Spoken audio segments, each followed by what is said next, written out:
Toujours dans notre série sur les choses qui influencent dans nos vies. Alors, aujourd'hui, nous allons donc prendre un cas particulier. Alors, bien-aimé, tu dois retenir que 4 choses influencent dans la vie d'un homme ou dans nos vies. Et ces choses-là peuvent avoir une influence négative comme positive dans nos vies. Et si ces choses-là influencent nos vies de manière négative, alors tout ce que la personne fait ne marche pas. Même si la personne multiplie les efforts, tout est voué à l'échec. Mais par contre, si cette influence-là est positive, alors elle arrive à influencer sa vie de manière positive. Et tout ce que la personne fait marche. Cependant, il y a 4 choses, comme je l'ai dit, qui influencent dans nos vies. La première des choses, c'est notre nom de naissance. Bien aimé, il y a deux fois des influences négatives dans ta vie, tout simplement parce que cette influence-là est due au nom ou à ton nom de naissance. Bien aimé, de mon côté, par exemple, dans mon pays ou dans la langue de chez moi, j'ai connu un frère au nom de Manouana. Or, Manouana veut dire quelqu'un qui aime se bagarrer ou quelqu'un qui aime la bagarre. Et donc, vous remarquez là déjà que ce nom-là influence la vie du frère qui devient automatiquement amoureux de la bagarre. Donc, quand il ne se bagarre pas au cours d'une journée, il est mal à l'aise. Et cela devient un objet pour lui créer des problèmes. Et également dans la langue de chez moi, quand vous écoutez Mpassi, ça veut dire que c'est quelqu'un qui est appelé à souffrir. Et donc, quand on te donne déjà ce nom-là, le nom a déjà une influence négative sur ta vie. Et ce qui fait que tout ce que tu fais ne marchera pas parce que tu es appelé à souffrir. Et sur le point de vue biblique, nous avons un cas pratique, c'est celui de Jabez, qui veut tout simplement dire malheur, souffrance, malédiction. Mais bien qu'il venait d'une bonne lignée, mais son nom constituait un frein aux bénédictions que l'Éternel avait réservées à sa lignée ou encore à sa personne. Mais le nom constituait un frein. Mais nous allons y revenir plus tard. La deuxième des choses qui peut influencer dans la vie d'une personne, c'est son lieu de naissance. Bien-aimé, écoute, Josué pouvait dire quiconque va rebâtir les fondations de Jéricho, ça sera au prix de son premier-né. Et s'il continue les travaux, ça sera au prix de son plus jeune fils. Et donc ça veut dire que une malédiction a été lancée, une malédiction de lieu. Et donc ce qui fait que toi, si tu es ignorant, et si tu viens construire dans le milieu, sache-le là que tu vas perdre tes enfants. Et tu vas perdre beaucoup de choses. Donc, le lieu de naissance ou le lieu où tu exerces tes activités peut aussi avoir une influence positive comme négative dans ta vie. Et troisième des choses, c'est notre pierre de naissance. Bien-aimé, écoute, Jésus-Christ, le jour de sa naissance, il y avait eu apparition d'une étoile au ciel. Et cette étoile-là pouvait guider les mages pour venir à son rencontre. Donc, Jésus, qui est l'objet de notre adoration, est né sous une étoile. Et si lui, notre modèle, est né sous une étoile, ça veut dire que tout un chacun de nous est né aussi sous une étoile. Donc, chacun de nous a une étoile.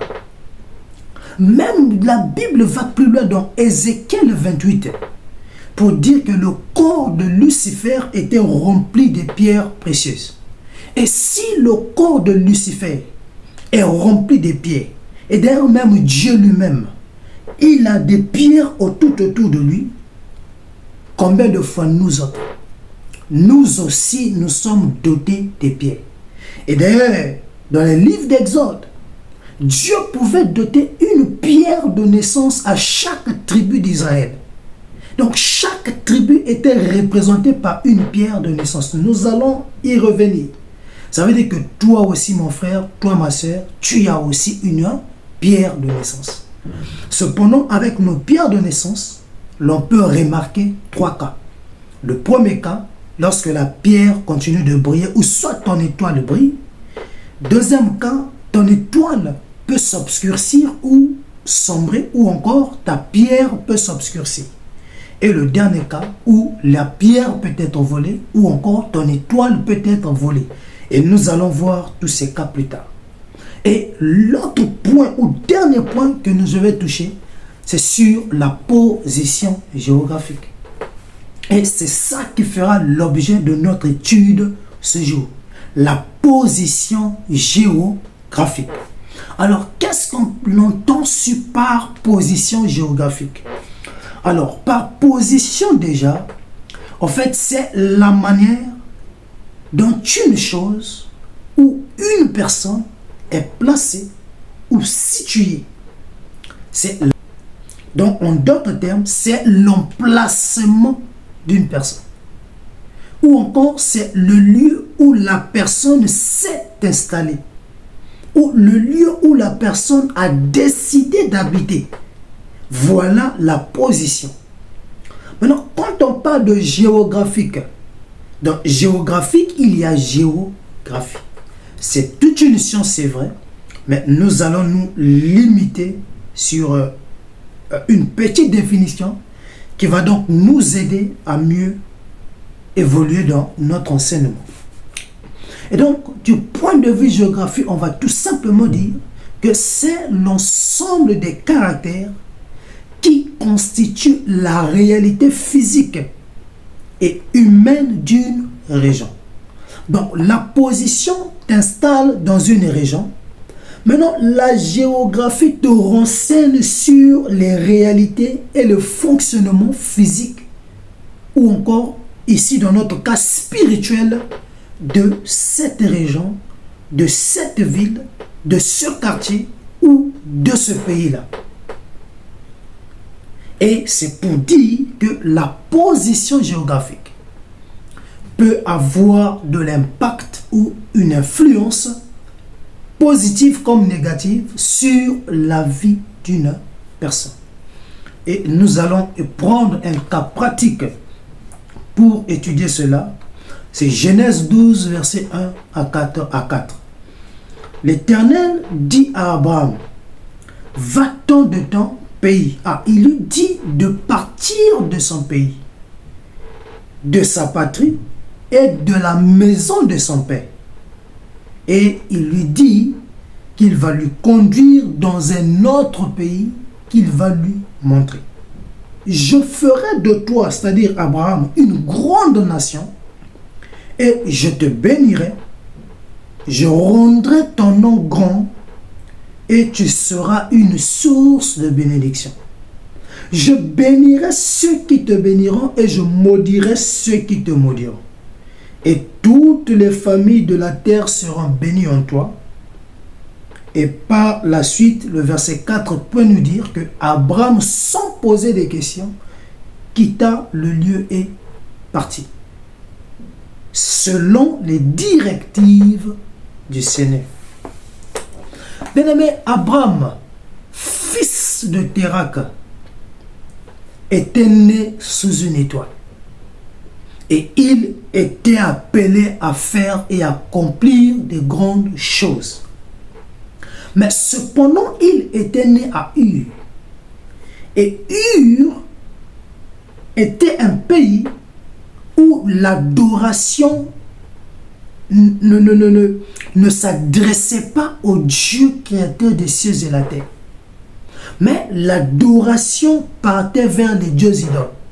Et lorsqu'on on élevait plus les dieux idoles dans Ur, alors Ur constituait là déjà une influence négative. Et donc, ce qui revient à dire que le milieu déjà ne répondait pas. Et par rapport à la destinée d'Abraham, par rapport aux promesses d'Abraham, Ur devenait un pays gênant pour ses bénédictions. C'est-à-dire, les ondes négatives de Ur ne permettaient pas à Dieu de descendre toutes les bénédictions nécessaires dans la vie d'Abraham.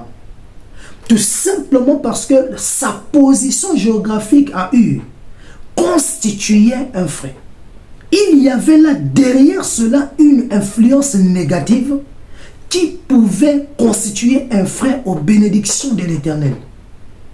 Raison pour laquelle Dieu pouvait toucher Térak, le père d'Abraham. Genèse 11, du verset 29 au moins jusqu'au verset 32. Et Térak pouvait prendre son fils et dire non, on doit quitter Ur pour aller à Canaan. Ils ont quitté Ur et ils ont fait l'escale à Charan. Et à partir de Charan, au verset Genèse 11, 32, la Bible dit que le père d'Abraham, Térak, va mourir. Et Genèse 12 maintenant, la Bible nous renseigne qu'ils vont d'abord demeurer là à Charan. Abraham va commencer une nouvelle vie à Charan. Il avait également en sa possession beaucoup de richesses. Mais quand Dieu regarde Abraham, il sait que tu es riche, c'est vrai. Mais cette richesse-là n'a rien à y voir avec ce que moi j'ai prévu pour toi. Ce que tu as là, c'est bien. Mais je t'ai appelé à avoir plus que ce que tu as. Et ce que toi tu appelles richesse là, pour moi je trouve que c'est des miettes. Mais je t'ai appelé non seulement à avoir une maison en étage, que tu vois là, non. Je t'ai appelé à construire des immeubles. À mettre en place des structures, des usines qui vont faire rentrer de l'argent. Et donc Dieu pouvait venir maintenant à la rencontre d'Abraham et lui dire, même Charan, là où tu te trouves, la position géographique de Charan m'empêche d'agir totalement avec toi. M'empêche de descendre sur toi les bénédictions que j'ai prévu descendre sur toi. Donc Ur était négatif, sûrement Charan était un mélange du négatif et du positif. Et donc du coup Dieu ne peut pas agir dans un mélange. Donc il est obligé de déplacer Abraham d'un milieu où il y a le mélange vers un milieu où il aura accès total. Donc un milieu où l'influence sera positive. Alors Dieu pouvait lui dire de quitter Charan pour aller vers Canaan. Et c'est là où Dieu réplique maintenant en disant, je ferai de toi une grande nation. Je te bénirai, je rendrai ton nom grand et tu seras une source de bénédiction. Et Dieu va plus loin pour dire, quiconque te bénit sera béni. Quiconque te maudit sera maudit. Bien aimé, donc tu comprends que la position géographique d'Abraham constituait un frein aux bénédictions. Donc c'est pour dire à quelqu'un, tu te lamentes trop matin, midi, soir. Tu cherches les solutions de gauche à droite, tu consultes les marabouts, on n'arrive pas à te donner la solution. Bien aimé, arrête d'abord tout ça. Interroge Dieu. Pose-lui la question, soit sur ton nom de naissance, sur ton lieu de naissance, sur ta pierre de naissance ou encore sur ta position. Demande à Dieu, est-ce que tu es vraiment à l'endroit où il t'attend? Est-ce que la ville où tu demeures, c'est la ville où Dieu t'attend réellement? Si c'est là, calme-toi, attends ta bénédiction. Mais si Dieu te dit que la ville où tu te trouves, c'est pas la ville où il t'attend, alors quitte la ville, va vers un autre lieu. Alors, c'est pour dire que j'aime bien les fils des prophètes. Dans 2 Rois 6, verset 1 à 6. Ils étaient dans un milieu Et le milieu devenait de plus en plus petit pour eux. Et le milieu ne pouvait plus les contenir. Alors la Bible nous dit que les fils des prophètes pouvaient partir consulter Élisée pour dire à Élisée que l'endroit ou le lieu dans lequel nous sommes ne répond plus. L'endroit devient plus petit, mais nous décidons de quitter cet endroit pour un autre, où nous serons plus à l'aise. Bien aimé, la Bible dit que Élisée pouvait leur donner l'accord, mais non seulement l'accord, mais la Bible dit que Élisée décida de les accompagner. Donc c'est pour dire à quelqu'un, lorsque tu consultes Dieu, avant d'effectuer un déplacement, sache-le que si Dieu te donne son accord, il va forcément t'accompagner. Donc quand il dit à Abraham, quitte Charan pour Canaan, c'est lui qui avait dit à Abraham de partir. C'est lui qui donne l'accord, son accord à Abraham de partir. Il était avec Abraham. Mais quand tu prends les décisions sans associer Dieu, la finition, nous allons l'étudier tout à l'heure. Donc, bien-aimé, apprends à associer Dieu dans la prise de tes décisions. Pose-toi la question de savoir, est-ce que là où tu es, c'est vraiment là où Dieu t'attend? Bien-aimé, Branham pouvait rentrer dans le ministère. Mais je parle du prophète Branham. Pour que son ministère puisse vraiment s'élever, Dieu était venu lui visiter pour lui dire, l'endroit où tu te trouves, c'est pas ici que moi je t'attends. Tu dois effectuer le déplacement vers une autre ville. Et une fois que tu vas arriver dans la ville là, c'est là où ton ministère va déclencher. Donc la position géographique de Branham, sa première position, ne permettait pas à Dieu de l'élever comme lui a élevé dans son ministère. Mais il a d'abord fallu que Dieu lui dise de quitter la ville où il se trouvait pour une autre ville. Et c'est le cas avec Karambiri, où Dieu aussi pouvait lui dire, quitte l'Europe, rentre au Burkina, parce que j'ai une grande mission pour toi. Et Karambiri pouvait voir tous les diplômes d'économie qu'il avait. Et il pouvait interroger Dieu en disant, mais écoute, au Burkina, il n'y a pas beaucoup de professeurs d'économie ni de docteurs. Et moi, avec tous ces diplômes que j'ai, tu me dis d'abandonner tout ça là pour être dans le ministère de manière permanente. Il a dit non, non, non, non. Dieu a dit, bon, ok, rentre au Burkina, travaille 15 années. Et après les 15 années, c'est alors maintenant, nous allons maintenant démarrer avec un autre processus. Mais le problème, c'est qu'il a d'abord quitté là où il était pour rentrer au Burkina. Et quand je regarde même l'homme de Dieu, Béni-In, c'est-à-dire, c'est une bénédiction pour l'Église. Il est du Moyen-Orient, si je ne me trompe pas, d'Israël. Mais regardez, l'État d'Israël. Mais Dieu l'a pris de là où il était, il l'a enlevé d'Israël pour l'amener aux États-Unis. Et regardez par son ministère, combien d'âmes sont sauvées aujourd'hui. Donc la position géographique peut avoir une influence ou de l'impact sur ta vie, de manière positive comme négative. Le déplacement de Béni-In d'un endroit à un autre a eu une influence positive sur sa vie. Le déplacement d'Abraham en consultant Dieu a eu une influence positive. Le déplacement du docteur Karambiri, c'est la même chose. Et même le prophète Branham, c'était la même chose. Mais nous allons voir maintenant un cas où tu effectues un déplacement sans consulter Dieu. Alors nous allons partir dans le livre de Ruth, au chapitre 1, à partir du verset 19 jusqu'au verset 21. Nous allons un peu lire ce que nous enseigne la parole de Dieu. Prenons même le verset 18 aussi. Naomi, la voyant décider à aller avec elle, cessa ses instances. Elles firent ensemble le voyage jusqu'à leur arrivée à Bethléem. Et lorsqu'elles entrèrent dans Bethléem, toute la ville fut émue à cause d'elles. Et les femmes disaient, est-ce là Naomi? Bien-aimé, Naomi veut dire grâce, gracieuse. Et nous savons que la grâce est abondante.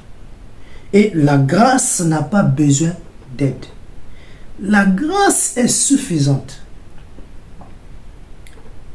Et voilà pour la petite parenthèse, le verset 20.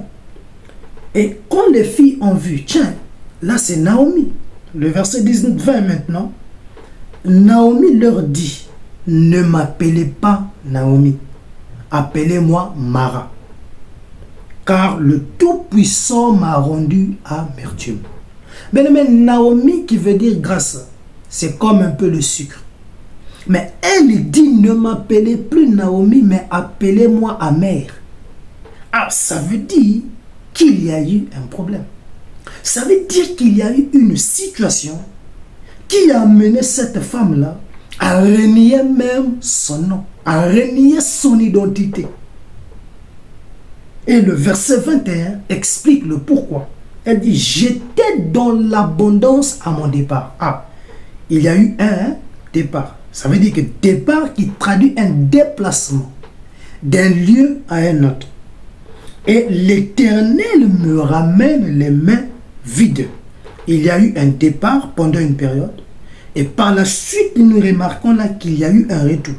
Et la Bible dit qu'au départ, elle était dans l'abondance, la grâce. Mais à son retour, elle est devenue amère parce qu'elle était rentrée main vide. Pourquoi m'appelez-vous Naomi? Après que l'Éternel s'est prononcé contre moi et que le Tout-Puissant m'a affligé. Mais pourquoi à son départ, elle était de l'abondance? Et nous remarquons la sécheresse à son retour. Sûrement, il y a une cause. Sûrement, il y a une raison. Et c'est ce que nous allons donc découvrir.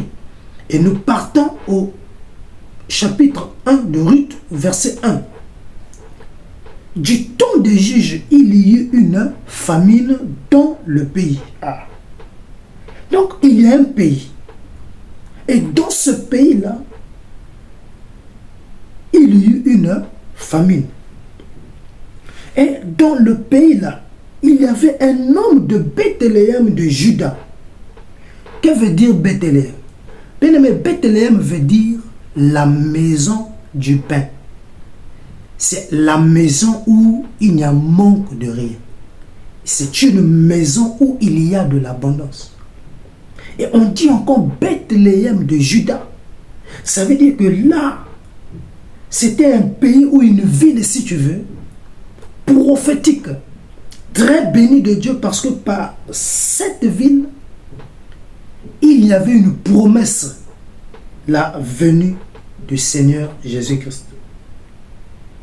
Mais on nous dit que cette maison de pain-là va connaître des moments de turbulence qui se traduisent par une famine. Et cependant, on dit qu'un homme de la maison de Juda va quitter maintenant la ville de Bethléem là. Et il n'était pas seul.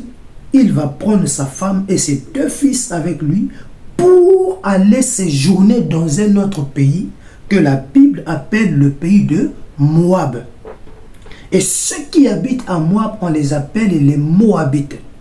Et quand nous regardons dans la généalogie ou la genèse des Moabites, eh bien, ce sont des enfants qui sont nés de l'inceste entre Lot, j'allais dire, excusez-moi, et sa fille. Et donc, ça veut dire déjà que Moab, c'est déjà un pays maudit. C'est un pays où règne une influence négative. Deuxième des choses, Moab n'adorait pas le Dieu véritable. Ils adoraient les dieux idoles, comme le dieu Kénosh. Et ensuite, c'est un pays de sécheresse. Donc, c'est un pays où règne la sombreté. Mais on nous dit que le couple, toute la famille, a effectué le déplacement de Bethléem vers Moab. Mais il n'est pas mentionné que le couple avait décidé de consulter Dieu avant leur départ. Rien n'est écrit et rien n'est dit sur ça. Donc ça veut dire qu'ils avaient pris la décision eux-mêmes de quitter la maison du Père pour aller vers la maison de la sécheresse. Le verset 2. Le nom de cet homme était Elimelech, celui de sa femme Naomi, et ses deux enfants s'appelaient Maclon et Kilijon. Ils étaient Éphratiens de Bethléem de Juda. Maintenant, arrivés au pays de Moab, ils y fixèrent leur demeure. Elimelech, c'est-à-dire le mari de Naomi, va mourir. Et Naomi va rester avec ses deux enfants. Et quelque temps après, les deux enfants vont épouser des femmes moabites, Orpa et Ruth.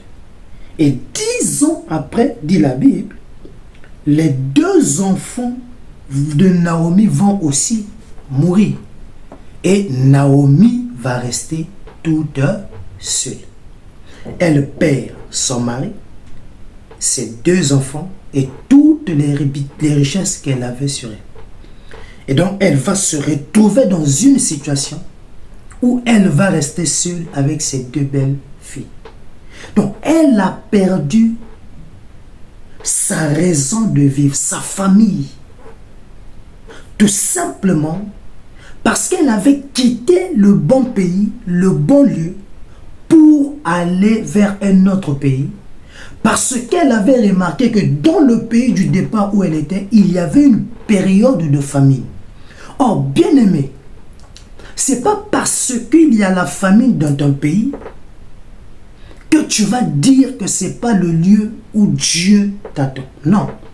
Avant de te déplacer, tu dois d'abord demander ou consulter Dieu. Mais tout le monde n'est pas appelé à réussir à l'étranger. Il y a de ceux que Dieu a appelés à réussir à l'étranger, mais il y a aussi ceux que Dieu a appelés à réussir dans leur propre pays. Donc nous ne sommes pas pareils.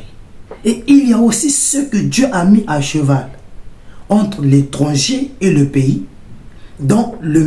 toujours dans le cadre de mieux aller de l'avant. Donc, bien-aimé, tu dois consulter Dieu pour ta situation.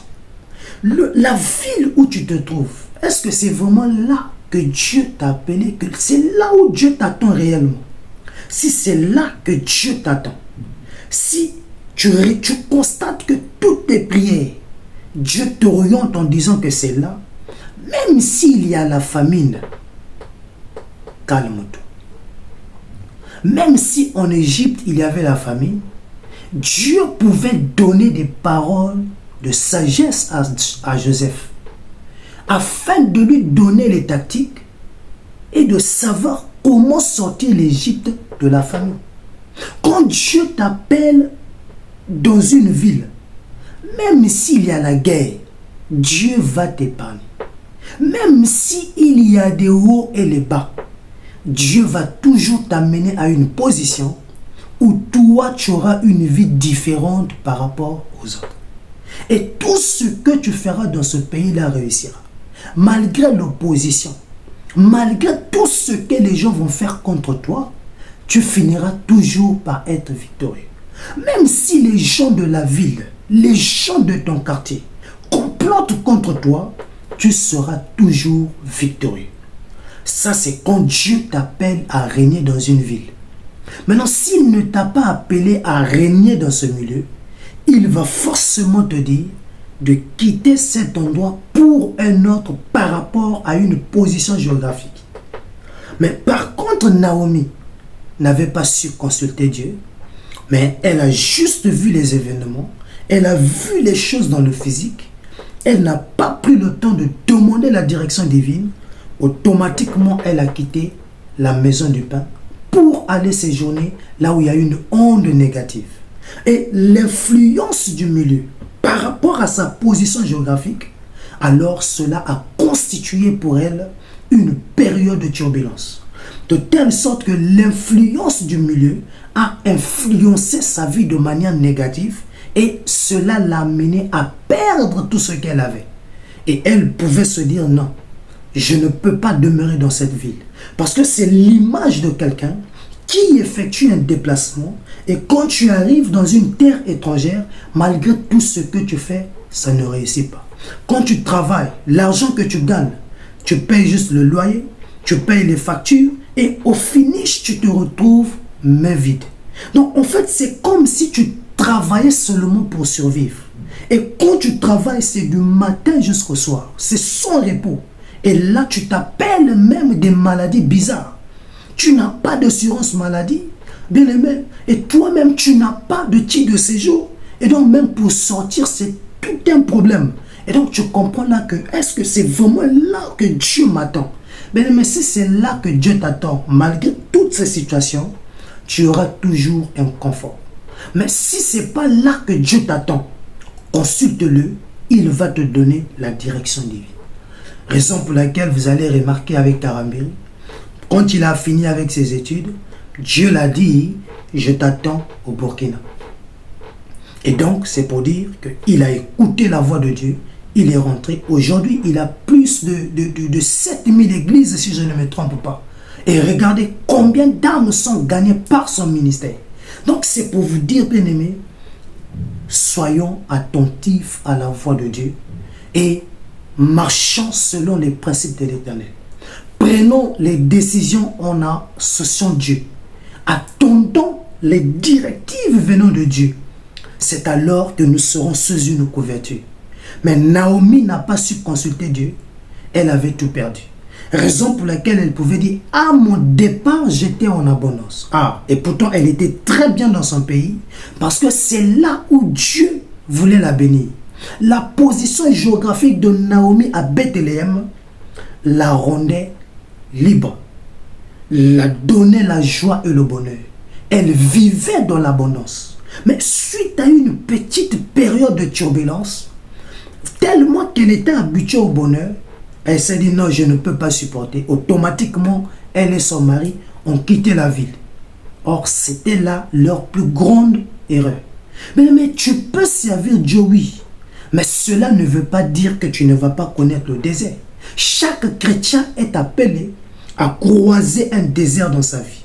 Et le désert ne vient pas parce que Dieu veut nous tuer, mais le désert vient dans nos vies parce que Dieu veut nous donner un caractère. Naomi et son mari ne pouvaient pas supporter. Et voilà, ils ont effectué le déplacement vers une autre ville. Malheureusement, c'était un mauvais choix. Mais regardez par la suite, le déplacement de Ruth de Moab pour Bethléem était vraiment bénéfique. Parce que Moab, c'était la présence négative, l'influence négative, mais Bethléem, c'était l'influence positive. Et quand elle a effectué le déplacement de Moab pour Bethléem, elle avait bénéficié d'un mariage avec Boaz. Et de ce mariage est venu Obed. Obed est venu Isaïe. Isaïe, David, David, Salomon, Roboam, et jusqu'à donner Jésus. Et en outre, les Moabites n'avaient pas le droit de mettre pied dans le temple. Mais le rachat de Ruth s'était effectué au milieu des anciens. Et déjà, le rassemblement des anciens montre là déjà l'image de la synagogue. L'image d'ôter la malédiction et l'image qui permettait aux Moabites, c'est-à-dire Ruth, à rentrer maintenant dans le temple.